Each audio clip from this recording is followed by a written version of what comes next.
নমস্কার বন্ধুরা, চলে এসেছি আজকে একটা নতুন রেসিপি নিয়ে। আজকে আমি বানিয়ে দেখাবো তালের পুলি পিঠে। এখানে চালের গুঁড়ো নিয়েছি, চালের গুঁড়োকে এইভাবে একটু ঝেড়ে নিচ্ছি।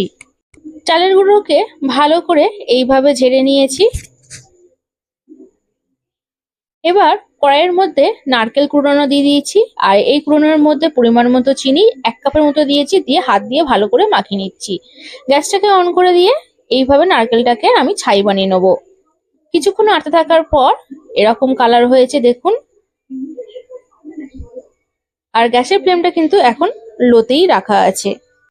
ছাইটা রেডি হয়ে যাওয়ার পর তালের পাল্পটা বার করে এইভাবে কড়াইতে আমরা ফুটিয়ে নিচ্ছি।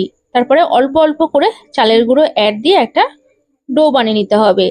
চালের গুঁড়ো দেওয়ার পর এরকম ভাবে কড়াই থেকে নামিয়ে নিয়েছি, আর এরা হাত দিয়ে এইভাবে ভালো করে মাখিয়ে নিতে হবে। তারপর এরকম ছোট ছোট লেচি করে এরকম খুলি করে নিতে হবে।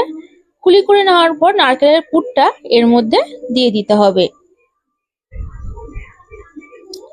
আমি এখানে নারকেলের ছাইটা চিনি দিয়ে ব্যবহার করেছি, আপনারা যদি মনে করেন গুড় দিয়েও নারকেলের ছাই ব্যবহার করতে পারেন। এইভাবে পুরটা দিয়ে যদি হাতে জড়িয়ে যায় একটু শুকনো চালের গুঁড়ো এইভাবে লাগিয়ে মুখটাকে মুড়ে দিতে হবে, আর একটা সুন্দরভাবে ডিজাইন করে নিতে হবে। খুব সহজ, আপনারা ভালো করে দেখলেন এইটা পেরে যাবেন।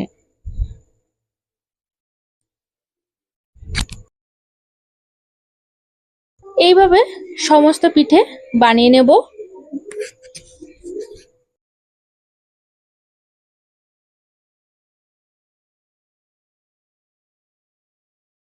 এইভাবে পিঠে বানিয়ে নেওয়ার পর একটা ফুটো ফুটো থালার মধ্যেই পিঠেগুলোকে ভালোভাবে আমরা সাজিয়ে দিয়ে দিচ্ছি। এবার পিঠেগুলোকে আমরা সেদ্ধ হতে দেব। গ্যাসের মধ্যে একটা ডেকচির মধ্যে জল বসিয়ে দিয়েছি, তার উপর এই থালাটা দিয়ে দিলাম। একটা ঢাকনা দিয়ে এর উপর ঢেকে দেবো, আর গ্যাসের ফ্লেমটা একদম ফুলতে রেখে 5 মিনিট এটা ভাপাতে বসিয়ে দেবো। 5 মিনিট পর এটাকে দেখবো এটা সেদ্ধ। পিঠেগুলো একদম পারফেক্ট সেদ্ধ হয়েছে। এবার পিঠেগুলোকে আমরা নামিয়ে নেব। রেডি হয়ে গেছে তালের পুলি পিঠে। ভিডিওটি ভালো লাগলে অবশ্যই আমার চ্যানেলটিকে সাবস্ক্রাইব করবেন।